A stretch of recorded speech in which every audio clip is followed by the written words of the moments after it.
So how did one of the most anticipated NFT project launches of 2023 completely fumbled their own bags? That's exactly what we are going to be looking at in today's video. The project in question is Ether. Ether is an NFT project that has been in the works since June 2022 and has very quickly gained attention and traction in the NFT space from the very early stages of the project marketing. The very first tweet by Ether was posted on July 8th, 2022 and has over 10,000 likes. And you can see some of the more recent tweets of Ether. They've been getting hundreds of thousands of impressions, some of them 500,000 impressions, some 1.1 million impressions. So Ether has definitely been doing a great job at grabbing the attention of the NFT space and getting people to talk about them. But they've completely missed the mark. And we all know this in the NFT space, grabbing the attention of the NFT community is the hardest part.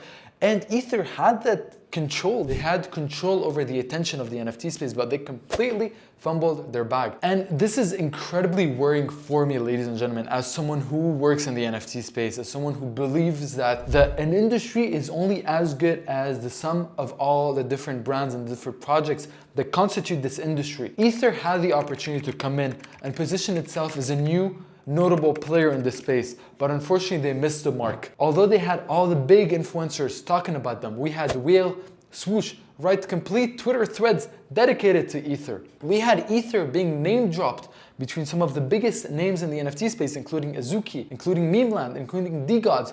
Ether was one of them. And in the NFT space, when you're a new project that hasn't launched yet, it is not common to be name dropped like that between some of these big players, but they still manage to miss the mark and completely fail. And the reason why this is worrying for me, ladies and gentlemen, is because in the NFT space, it's like a supply chain where you have a series of projects that are launching and people look forward to those launches. And as you know, NFT projects don't come out of nowhere. Most of them don't come out of nowhere, especially right now during the bear market. A lot of them have to go through a construction phase where they have to take time to build the product, build the audience, build the community around the product. And Ether has been in manufacturing, it's been a year. And now they've shipped and they flopped. So now in the pipeline of new NFT projects that are coming out, there's almost nothing to look forward to. And this, ladies and gentlemen, worries me because this could be the start of the NFT winter. We've been in a bear market for a couple months, but there was still activity. There were still things going on. The sentiment internally in the Web3 space was overall positive. But now we might have a couple months of very quiet, very low activity. And I really do hope I'm wrong about this, ladies and gentlemen. So right now, what I'm going to be doing is just very brief overview over what is Ether, what was the mint structure that they had, and then I'm going to be giving you an analogy to help you understand what is it that happened with Ether. And then we're going to be analyzing exactly what are the different series of missteps that led pretty much the most anticipated new NFT project launch in 2023 to flop just like that. Ether is in the anime genre. They position themselves kind of close to the Azuki anime style. And it is a project launched by V, who is a pretty notable figure in the Web3 space for his involvement in some of the biggest NFT projects out there. And the moment V announced his NFT project, all of a sudden it rallied the entire NFT space behind him, giving the project instant exposure. It's the typical story of some of the bigger NFT projects where big founder drops news that he or she is launching a collection, all of a sudden the whole community rallies around them, very little marketing is needed, boom, because the founder already had that personal brand. And V had that. And that is how Ether gained instant traction in the NFT space. Initially, Ether was a 10,000 collection at a 1 ETH mint price.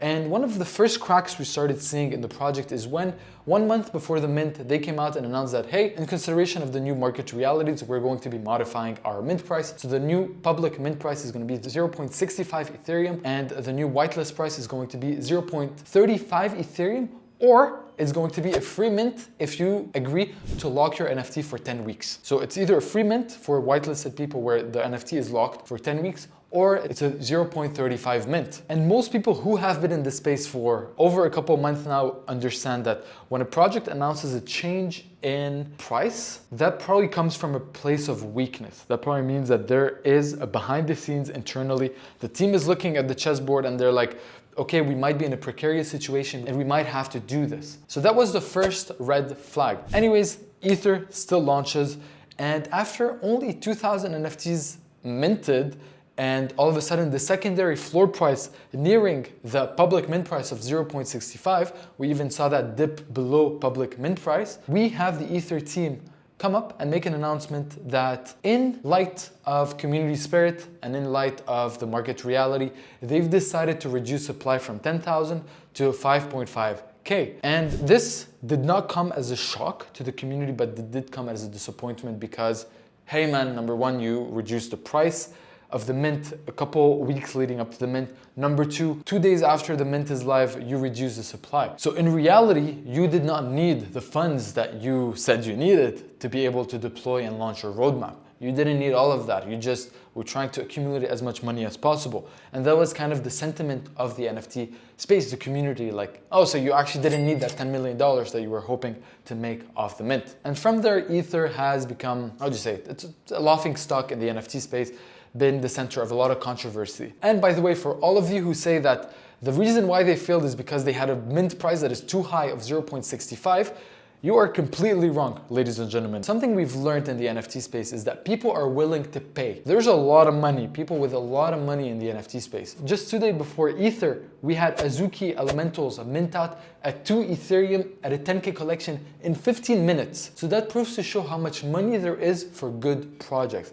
And Ether was shaping up to be a good project until they fumbled their own bags. So anyone here who says that price is the reason why Ether failed, that is not true at all. The project Ether resonated with a certain type of buyer persona that had money. This is not a project for the degen. This was not a project for someone willing to buy for $30 and sell for $40. No. It was a completely different buyer persona. And I would like to present you to one of the most studied and most controversial figures in the entire world, called P.T. Barnum. P.T. Barnum was born in 1810 and passed away in 1891 and is today considered one of the greatest showmen in the history of showmanship. So for those of you who don't know the story of P.T. Barnum, he was born in a very small town in the United States. And as the story says, and one day as he was in the local library of his town, he pulled up an old dusty book about the world's greatest showmen.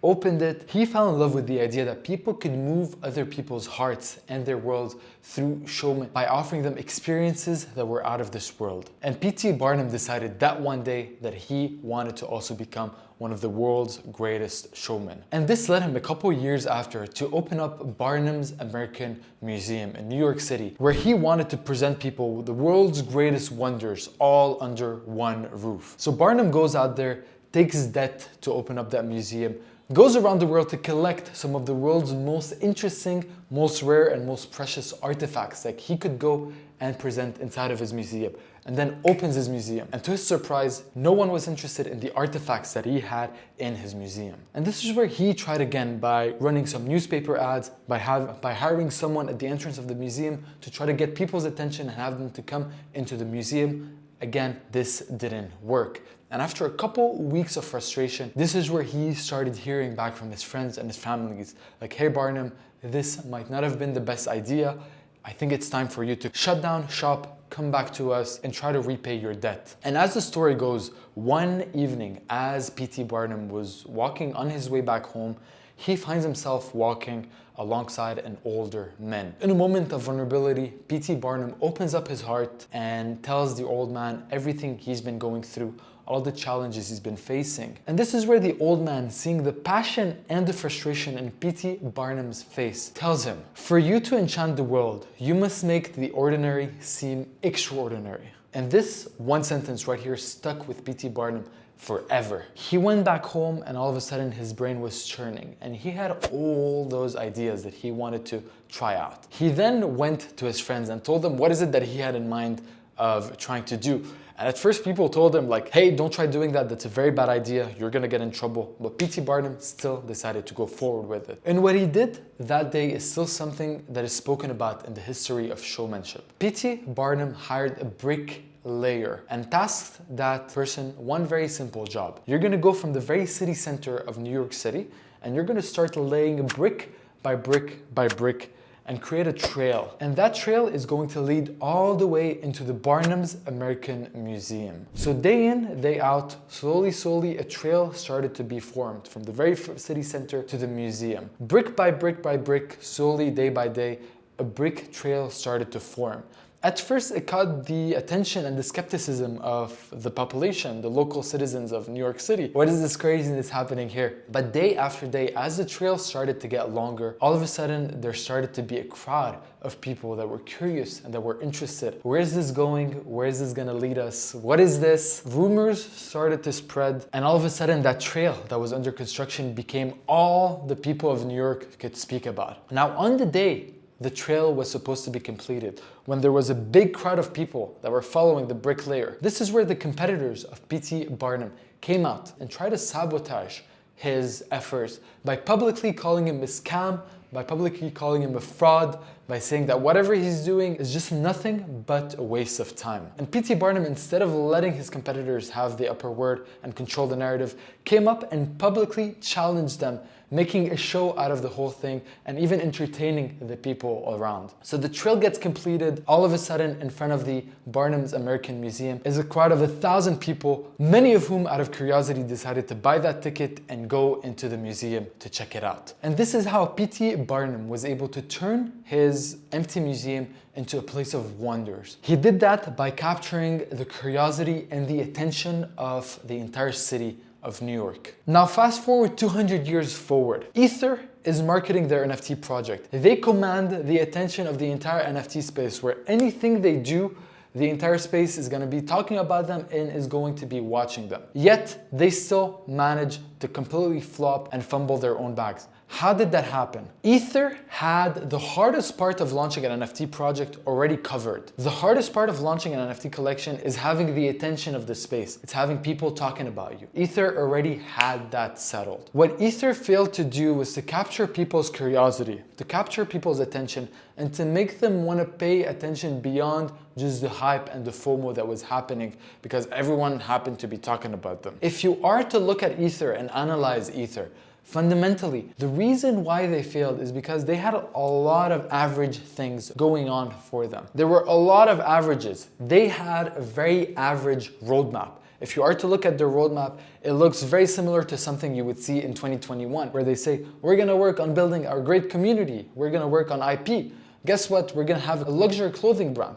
This is so 2021, ladies and gentlemen. They had an average roadmap. They had incredibly average communication. I think they only tweeted 15 times on their project accounts in their entire marketing of the project. If you are to look at the announcement that they had on Discord, they are incredibly underwhelming. There is absolutely no storytelling, no proper copywriting, no messaging that kind of is designed to rally and inspire the community around the project. Most of the announcements are on the lines of, hey guys, we have a Discord game coming up in 24 hours. Make sure you jump in. Okay, but inspire us, man, please. They had an incredibly average founding team. I hate to say this, but the founding team was not that inspiring. If you are to listen to all the Twitter spaces, all the AMAs that they've done, there was not anything inspiring that the founding team said. There was nothing special behind what they were saying, how they were saying. There was no passion in what they said. And ladies and gentlemen, something Ether can teach us is that the NFT space is freaking harsh. There is no room, ladies and gentlemen, in the NFT space for averages. In French, we say, ils avaient le culot, which means they had the guts to go out there with all these averages that they had, to go out there and still command a 0.65 mint price. Guys, how did you have the guts? How did you think that this was a good idea? Everything you did in the NFT space. Lack of communication, lack of a proper roadmap, lack of an inspiring founder that rallied the community around them. I wish they had heard the story of P.T. Barnum, where all they needed to do now was to capture their curiosity and the imagination of the NFT space. Just imagine, ladies and gentlemen, this one hypothetical scenario. Ether could have easily launched one of the world's most interesting stunts in the NFT space. It's an incredibly boring market. Everyone's looking forward to something new to talk about, for something new to do, for something to excite them. Imagine if one day people wake up and in every major metro station or bus stop in the major cities of the world, London, Sydney, New York, LA, Mumbai, Dubai, any major city, you were greeted a billboard sign of Ether that was only there for 2 or 3 days. And there was a big QR code right then and there And the moment people scanned that, it took them into an immersive VR experience on a small quest that they had to complete. And the moment they complete the quest, they get awarded a whitelist to mint the collection. If they had done this in a way that is entertaining, visual, and storytelling, the whole NFT space, they would have 100% sold out. They would have caught the attention of the NFT space and would have maximized their chances of selling out at the price point that they wanted. This would have fit so well into the lore of the project, into the storytelling, into what is it that they are trying to build, a lifestyle brand. Instead, what they do is that they spend, I think it was above $200,000 on the trailer of the Ether NFT. They just paid $200,000 to an external agency and they throw that on Twitter. They think that this is enough, ladies and gentlemen. What if you spend $20,000 on that one viral campaign, have a billboard in every big city in the world? And this is what I would invite you to do, ladies and gentlemen. When you are building your project, try to think of ways, how can you capture the attention and the imagination of other people in the NFT space? The only way to stand out, being average, having an average marketing strategy, having an average roadmap, having averages in Web3 is no longer enough. You need to be the best at whatever it is that you do, in whatever industry you are in. So I invite you and I implore you, for the builders here, think, how can I become the best at what is it that I'm doing? And how can I offer my community, my people, the best ever experience that they deserve? So with that said, ladies and gentlemen, this is the story of why Ether failed and what you can learn from it. I will see you all in the very next video. Love you.